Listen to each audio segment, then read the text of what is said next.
120쪽 새 생명의 첫 문장을 보시기 바랍니다. 그리스도가 우리를 거룩하게 하실 때 그분은 성령을 통해 우리에게 새 생명을 주신다. 그러니까 우리가 거룩하게 되는 것은 우리 안에 주신받은 새로운 생명의 나타남이다 라는 것이죠. 그러니까 새로운 생명을 성령으로 인해서 받은 사람은 그 생명이 있음을 나타내 보이는 자연스러운 열매요, 결실이요, 결과를 가질 수밖에 없다. 이제 그것이 이제 얼마큼 분명하고 확실하냐라는 것은 개인별로 차이가 있어서 성화 또는 거룩하게 됨의 성숙도의 차이가 있고, 또 사람마다 개성이 다르고 자연적 성정이 달라서 그 나타남의 모양과 또 기회에 따라 나타나는 여러 형태들이 다를 수 있지만, 그러나 새 생명의 역사는 있다, 이렇게 봐야 하는 것이죠. 그런데 우리가 이제 121쪽, 그래서 위에서 첫째 줄 맨 끝에 보게 되면 하이델베르크 교리문답에 따르면 신자는 이 생명을 소유하고 있기 때문에 선행을 한다.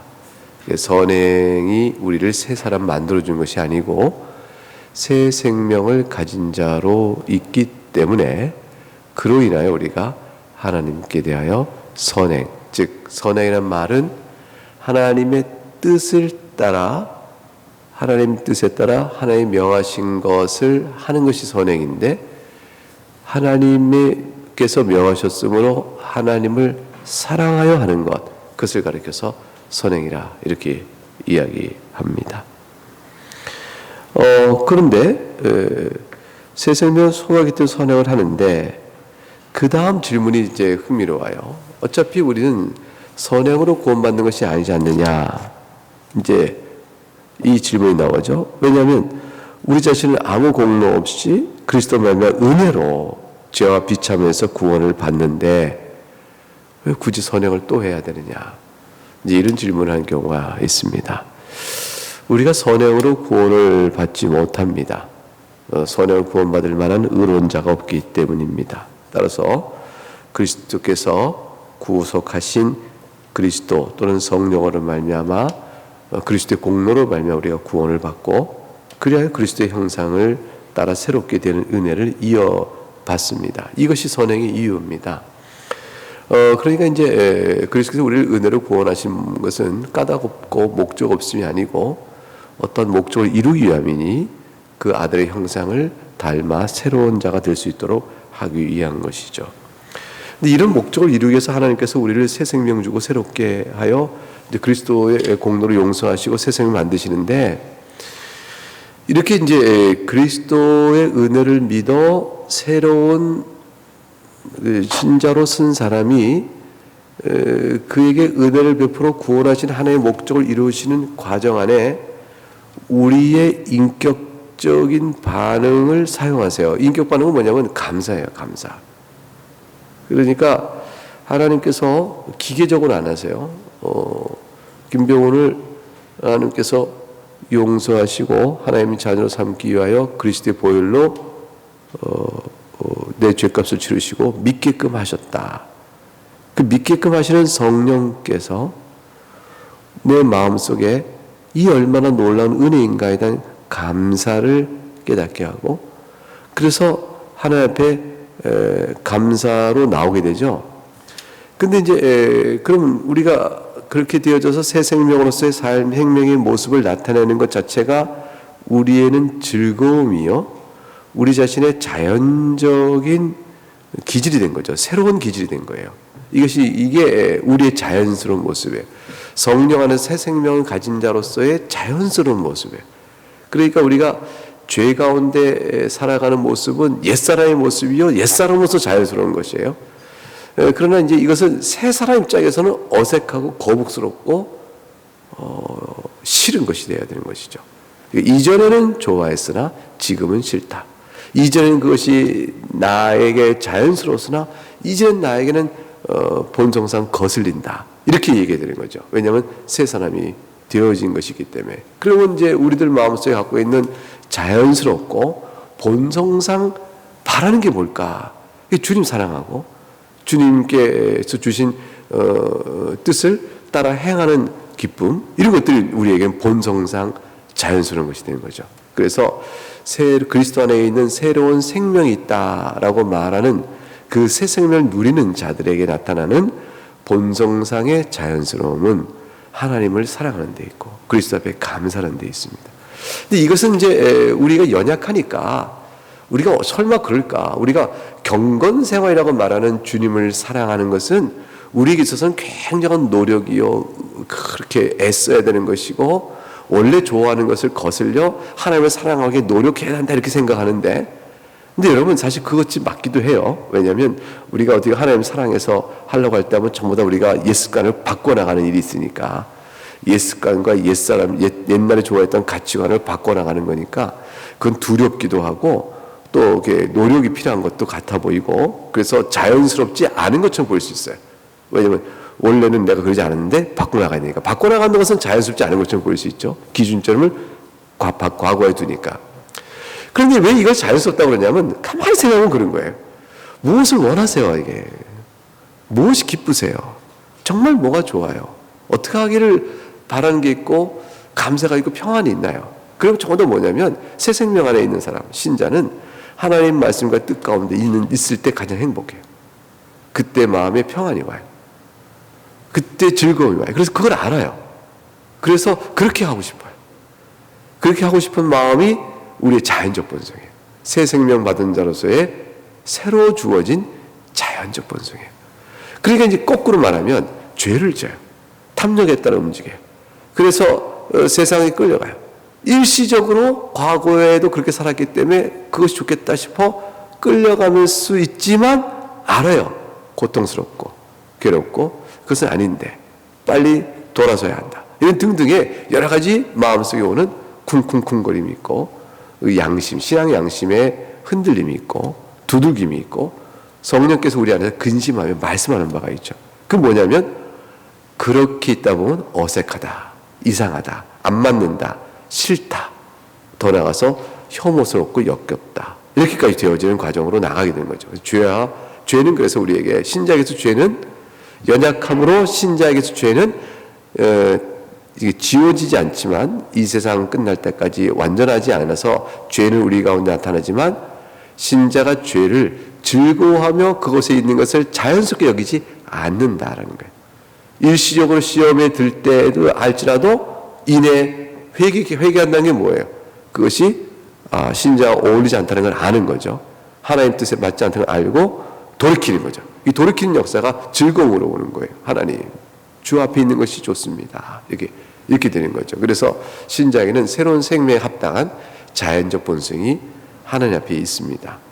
이제 이렇게 되어가는 거죠. 이런 마음으로 나갈 때에 하나님께 이렇게 주께서 나에게 베푸시는 은혜로 돌이킴을 따라 살아가면서 하나님께 감사를 드리는 거예요. 이게 다 나 같은 자를 주께서 불쌍히 여기셔서 구원하여 죄에서 모든 짐을 내려놓게 하시고 내 마음의 소원을 주께 두게 하시며 그 가운데 살아가는 행복과 즐거움을 알게 하시오니 이전에 내가 즐거워했던 것은 이제는 내게 싫은 것이요 미운 것이 되었습니다. 하나님 앞에 있는 것이 좋습니다. 이 마음을 우리의 본성으로 갖게 되는 거예요. 신자됨의 속마음을 갖게 되는 거죠. 이것을 부인할 신자는 없어요. 우리가 온전한 사람은 없는데 그래서 실족할 수도 있고 시험 들어있는 그 기간 동안에는 몰라 난 이게 더 좋아 이렇게 될런지 모르지만 그러나 그때가 지나 돌아오면 본래 마음속에 새 신자의 그 생명력이 그것은 아니다 알려주고 주 안에 있기를 기뻐하도록 이끌어주세요. 그래서 이제 누구라도 돌아올 때 다 그런 거죠. 우리는 다 그게 다 있어요. 그거 없는 사람, 신자가 없는 사람은 없습니다. 신자는 주와 함께 있는 걸 기뻐합니다. 예배에 나오면 예배에 나오는 게 항상 즐겁지 않을 수 있어요. 예배에 나오는 걸음이 무거울 수도 있고, 예배 중에 오늘 예배가 막 이렇게 힘드냐 이럴 수도 있고, 예배가 졸릴 수도 있고, 뭐 예배 가운데 이럴 수도 있어요. 그러나 항상 그래서 예배는 싫다 이렇게 결론 내린 신자는 아무도 없는 거예요. 예배 가운데 주는 은혜와 예배 가운데 받는 행복과 하나님께 영광 돌리는 일에 대한 기쁨, 이것들이 마음속에 계속 생성되어지죠. 그래서 그것이 이제 점점점 강화되고 성숙해지고 기뻐하며 이게 되는 것이죠. 하나님 말씀을 읽는 게 처음에는 힘들어요. 근데 읽어야겠다는 생각과 말씀을 읽다 한 구절이 눈에 들어와서 기쁨이 있어요. 그러면 이거 이 맛이구나 이렇게 또 읽다 또 한 구절 탁 들어와요. 그럼 또 이 맛이구나. 그런 가운데 어느덧 말씀 전체 안에서 큰 하나님의 사랑과 달콤함을 알게 되죠. 이게 신자가 이게 자연적 본성이 돼요. 그래서 말씀을 가까이 읽어가는 생활의 습관을 즐거워하게 된다. 이게 신자됨의 변화들이 나타나는 거죠. 그거 쉬운 일이 아니죠. 내 읽는 게 노력을 해야 되죠. 그러나 그 과정 속에서 즐거움을 알게 되죠. 이게 신자의 본성. 이게 성화예요. 이것이 바로 성화입니다. 성화, 다른 도덕적 노력에 의하여 훌륭한 도덕 인간으로 변하는 것이 아니고 내 마음에서 동기, 자발적으로 새 생명의 본성에 따라 행하며 나 같은 자를 구원하신 주님께 합당한 영광을 들려야 한다는 감사의 예물로 올려드리는 형태, 그것이 바로 성화다 이럴 수 있습니다. 그래서 이제 121쪽 이제 첫 번째 단락이죠. 위에서 8째 줄 되나요? 이 새 생명의 핵심 특징은 감사다라고 되어 있습니다. 하이델베르크 요리문답이 첫 부분은 그리스도 위로와 관련해서 질문을 하고, 그 다음에 이제 두 번째는 우리가 이제 맨 다음 단락 보게 되면 이제 밑에 셋째 줄, 우리 주 예수 그리스도는 성령의 말씀으로 우리를 자기 형상을 따라 새롭게 하심으로 우리 삶 전체로 하나님의 복에 감사드릴 수 있게 하신다. 그래서 이제 그 다음 내용이 중요하죠. 밑에 넷째 줄, 그리스도의 생활은, 그리스도인의 생활, 그리스도의 삶은 죄책감에 눌려 사는 생활이 아니고 감사하며 사는 생활이에요. 이게 굉장히 중요하죠. 우리가 허물이 없는 신자가 없고 죄 없는 신자가 없고 늘 자기가 생각해도 자기가 불만스러운 모습이 있는 거예요. 나는 왜 머리는 아니라고 하는데 내가 왜 이럴까, 또 내가 왜 이렇지, 또 내가 왜 이렇게 생각하는 자기의 허물과 성정, 기질, 판단, 이거 스스로가 자책이 되는 게 너무 많아요. 우리 자책되는 게 참 많은데 이 자책 때문에 정죄감에 눌려 살아서는 안 돼요. 이 자책은 다 뭐냐면 연약한 이러한 우리를 용서하신 주님의 사랑이 얼마나 큰가, 이걸 생각해야 되는 거예요. 우리는 항상 주님을 생각해야지 내 자신의 모습으로 구원받는 게 아니기 때문에, 이렇게 내가 스스로 자책할 수밖에 없는 나의 허물과 연약화, 이 부족함, 이 죄된 모습을 얼마나 괴로운가 이렇게 생각하면서 하나님 앞에서 이 정죄감, 이 자책감에 막 눌릴 수 있는데, 그러나 항상 잊지 말고, 그래서 거기서 한 걸음 나가는 거니까 이러한 나를 하나님께서 일찍부터 창세전에 사랑하여 그리스도 안에 자녀로 삼으시고 오늘 나로 하여금 믿음을 고백하게 하셨단 말인가, 이걸 생각해야 돼요. 그렇게 생각함으로 너무 하나님을 내가 감사한 거예요. 감사하니 이 허물마저도 주님께서 받으시겠구나, 그냥 덮어 가리우시겠구나 생각하고 주 앞에 나아가서 하나님, 저를 더욱더 주님을 사랑하고 죄로 인한 고통보다, 저의 허물의 고통보다 더 성령에 따라 사는 즐거움 속에 더 있도록 저를 이끌어 주시고 하나님께 베푸신 은혜에 더욱더 감사할 수 있는 마땅한 성도의 아름다운 모습이 제게 이루어지도록 좀 도와주세요. 이렇게 기도하는 거예요. 이게 회개예요. 그래서 잘못을 인식하고 돌이켜 회개하나, 그 회개를 주 앞에 드림으로 이 회개를 받아주신 주님을 늘 생각해야 돼요. 내가 회개를 받아주시는, 그러니까 이미 용서하신 분이시기 때문에 내가 그 용서 안에서 회개할 때 회개를 받으시고 회개에 따라 나를 새롭게 해주신 분이시다, 이걸 늘 생각해야 돼요. 그래서 주 안에 있는 즐거움을 잊지 말아야 합니다. 그래서 121줄 밑에서 셋째 줄, 그리스도의 삶은 복음적인 또는 복음지향적 삶이지 율법주의 삶이 아니다 그랬어요. 그러니까 그리스도인은 됐는데 그 다음부터 신자답게 살지 못하면 하나님께 미움받고 신자답게 살면 사랑받는다. 이렇게 기계적 형식적으로 따져서 내가 얼마나 하나님께서 죄를 많이 졌는가 싶어 나는 하나님이 나를 내치실지도 모른다. 이런 두려움으로 넘어가거나 또 내가 뭔가를 잘했기 때문에 하나님 나를 사랑하신다. 이렇게 생각을 하는 일에서 자유로워집니다. 예수님은 그렇게 용서하신 게 아니에요. 여러분이 이제 예수님을 믿는다라는 것, 그것은 어마어마한 일이에요. 이건 기적 같은 일이에요. 그런 일이 우리에게 주어졌다는 사실은 우리의 허물조차도 이미 아시는 주님이 이 허물로 인한 심령의 고통과 상처를 보라는 거예요. 왜 좋으냐? 그런 것이에요. 좋으냐? 그러신 거예요. 그래서 제가 이제 그 전에도 이제 그런 말씀 드렸는데, 제가 그 똥물 얘기를 많이 했을 때, 이거 다시는 자주 하지 마라. 너무 많이 했다 이렇게 싶은데, 여러분 다 들으셨을 거예요. 이게 똥물에 빠진 사람은 건져냈어요. 건져내고, 그 사람에게 주님이 말씀하시는 거예요. 생명 주신 거죠. 똥물에 빠진 사람을 건져내서 살게 하셨어요. 살게 하신 다음에 그 다음에 주님 뭐라고 하시겠어요? 그 똥물을 씻어라 그러실 거 아니에요. 깨끗이 하라, 씻어라. 근데 잘 안 씻어요. 안 씻으면 주님 뭐라고 하시겠어요? 그 똥물 맛이 좋으냐 그러세요. 좋을 리가 없죠. 그러니까 이제 이렇게 입만 씻으면 입만 씻었다고 자랑해요. 다 씻어야 되는데 요거 씻어갖고 요 회개한 거죠 만큼. 그래서 주님 저 착하죠, 저쪽은 이쁘죠, 요거 씻으니까 전 주님의 자녀하고 이게 입 씻은 걸 자랑해요. 그러면 주님께서 뭐라고 하실까요? 잘했다 그러세요. 잘했다. 왜 요걸 안 씻고 이걸 안 씻고 이걸 안 씻고 하고 막 이렇게 안 하시고 씻으니까 잘했다. 그리고 이렇게 말씀하시죠. 씻으니까 좋지. 네, 좋아요. 그러니까 계속 씻어라. 그렇게 얘기하시는 거예요. 주님은 우리를 바꿔 가시는 일에 너무 큰 인내를 갖고 계세요. 주님은 우리를 바꿔 가시는 일에 상상도 못할 인내를 갖고 계세요. 주님이 만일 그 인내가 없으시면 건졌다가 이거 못 쓸 놈을 건졌구만 다시 버리시고 이거는 아니구만 하고 다시 버리시고 그러신단 말이에요. 그렇게 돼서 견딜 사가 누가 있어요? 한평생 삶 속에서 우리 살아온 인생의 여러 경험과 기회들 속에서 주님은 우리를 오래 참으시고 바꿔가세요. 씻기시는 거예요. 그게 바로 우리 편에서는 감사로 올려드리는 성화가 되어지는 거예요. 이 성화가 얼마나 큰 사랑의 은혜인지 모릅니다. 넘어가서 맨 밑에 121쪽 맨 밑에 그래서 은혜에 대한 감사를 말하면 순종의 삶에 대한 감동적 표현을 발견할 수 있다. 대유리문답 97번은 도덕법은 중생한 자들에게 특별히 어떤 용도를 갖는가?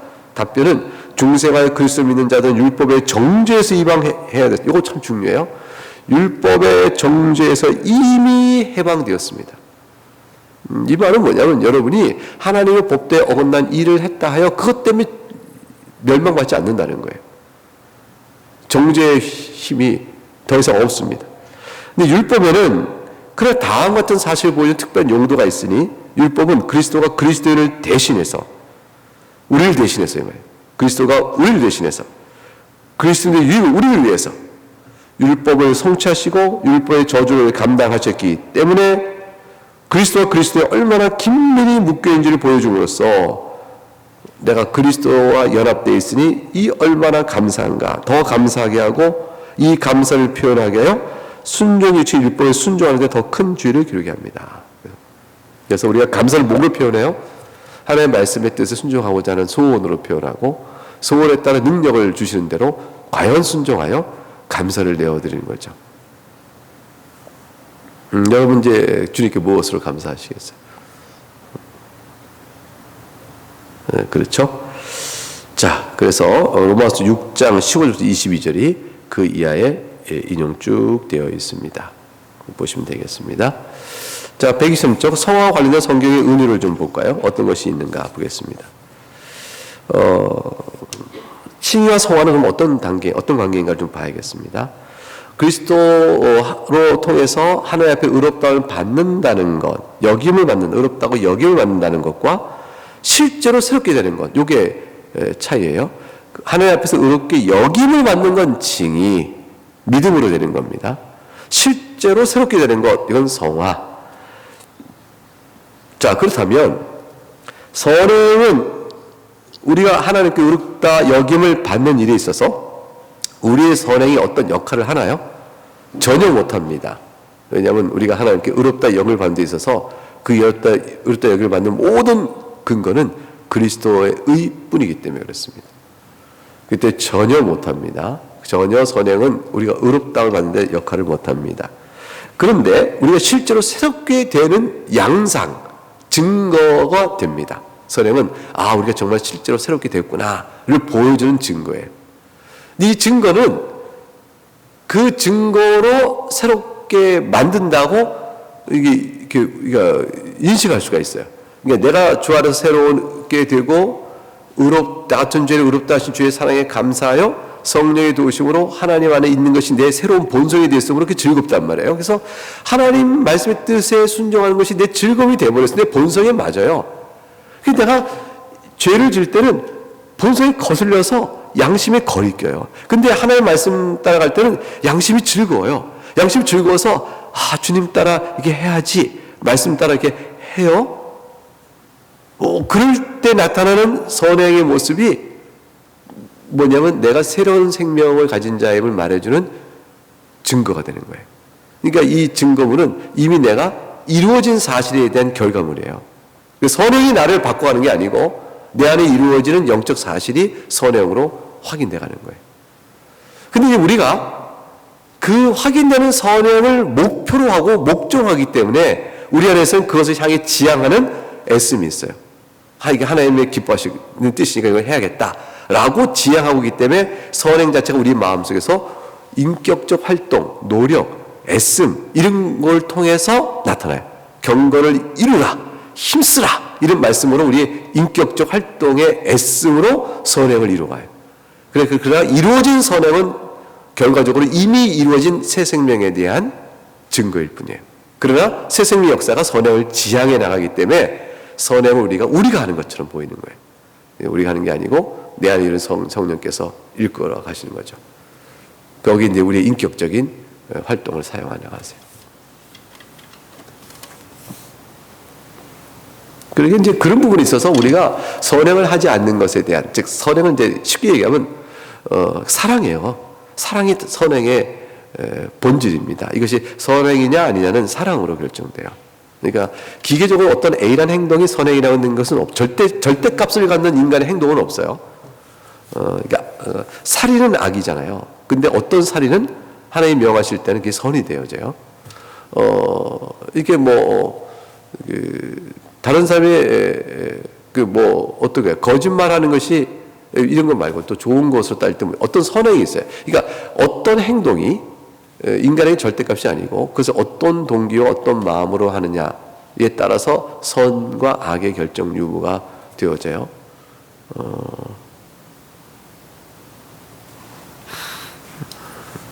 자, 그러면 내용을 보겠습니다. 123쪽 보겠습니다. 거기 이제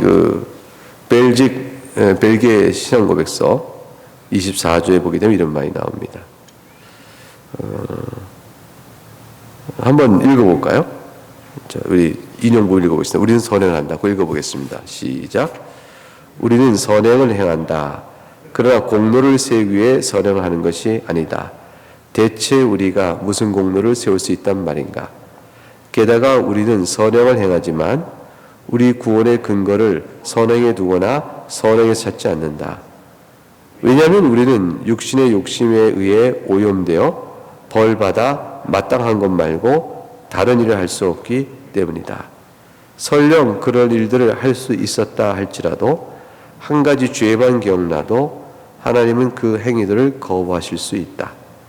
따라서 우리가 행한 선행이 구주의 고난과 죽음으로 획득된 공로에 의존해 있지 않다면 우리는 확신 없이 늘 의심하며 우왕좌왕할 것이고 우리의 약한 양심은 끊임없이 고통받게 될 것이다. 자, 그러면 선행은 칭의 논리적이고 필연적인 결과물입니다. 의롭게 된 자에게 나타나는 것이죠. 이런 관계를 설명할 때 124쪽 성경에 나타난 은유 가운데 가장 대표적인 것이 뭐냐면 나무와 열매의 관계입니다. 그래서 마태복음 7장 17절 19절에 좋은 나무는 다 아름다운 열매 맺고 못된 나무가 나쁜 열매를 맺는다 이렇게 되어 있어요. 그러니까 참으로 의롭다함을 받아 믿음으로 고백하는 성령의 새 생명 받은 자, 그런 자는 이제 믿음을 고백하는 거예요. 새 생명이 있으면 그리스도를 믿는 믿음을 고백할 수 있게 되고 믿음을 고백 의로운 자가 되어져요. 그렇게 의롭다를 받은 자는 열매를 맺는데 그 열매가 이제 아름다운 선행이라는 열매를 맺게 되는 것이죠. 그래서 그 다음 벨기에 신앙 고백서 내용을 볼까요?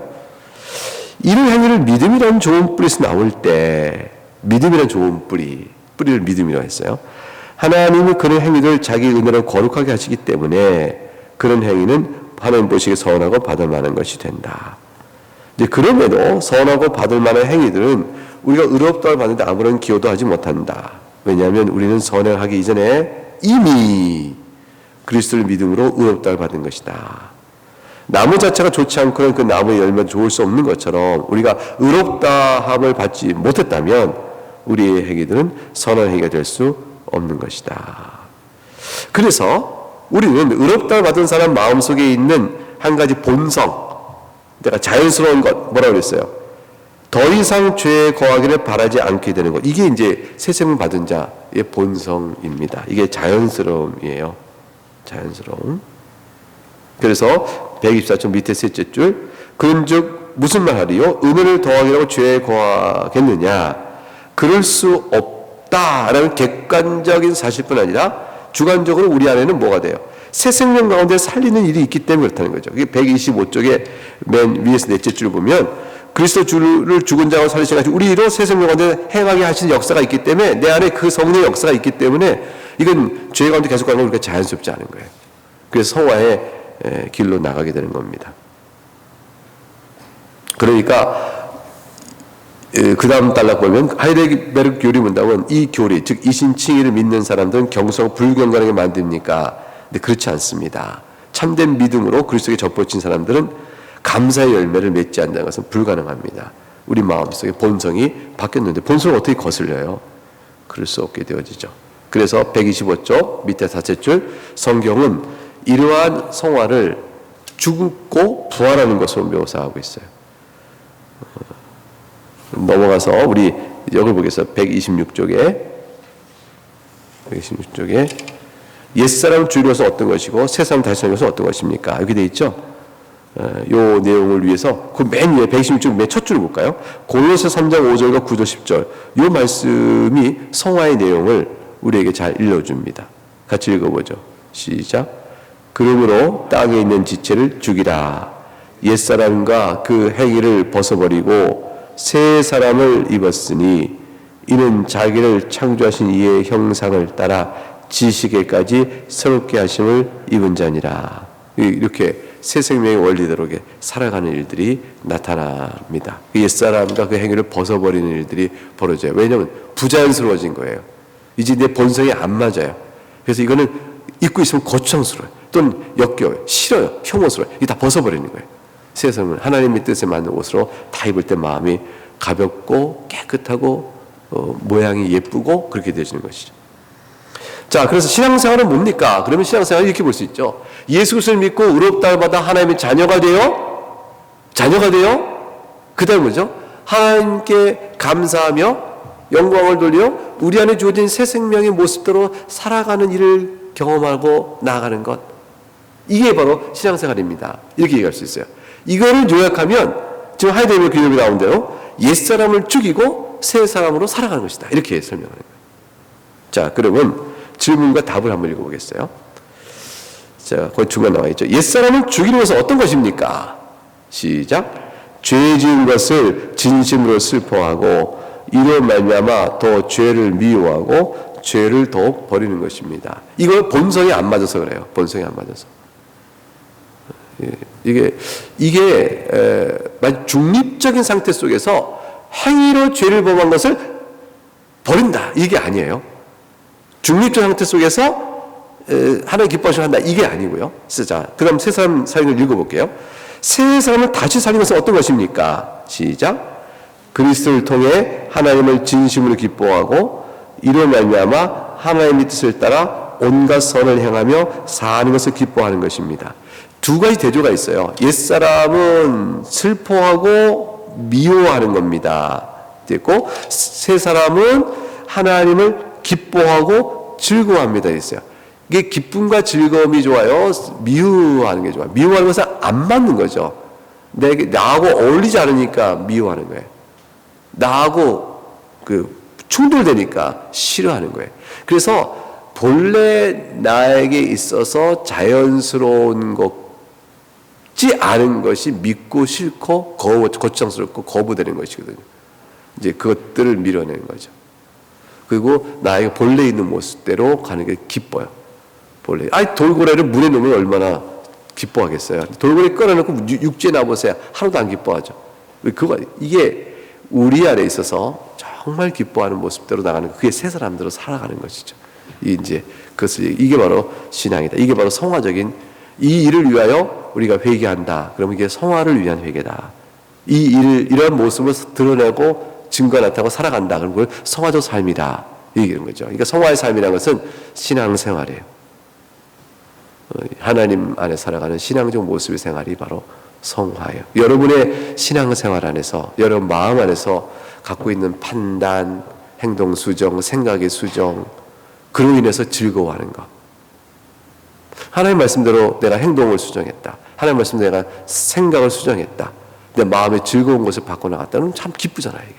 이제 그런 것들 그걸 가리켜서 성화다 이렇게 할 수 있습니다. 이것이 크게 어둠과 빛 어떤 악한 것을부터 훌륭한 도덕생활 아주 위대한 도덕적 인물이 돼서 세상에 다 인정하는 도덕적 인물이 된다. 이런 것도 성화의 한 요소일 수 있고요. 아마 그렇게 되면 제일 좋겠죠. 근데 그렇게 거창하게 보면 성화를 얘기하는 것이 아니고 내가 무엇을 즐거워하지? 무엇으로 이래 행복한가? 이런 것들을 생각해보며 주 앞에 나아갈 때 그게 바로 새 생명의 삶의 역사고 그 새 생명의 삶의 역사가 나타나면 그게 바로 성화다. 이렇게 되어지는 것입니다. 네, 오늘 여기까지 하고 다음 시간에 하나님의 율법부터 이어 살피도록 하겠습니다. 예, 감사합니다. 기도하고 마칠까요?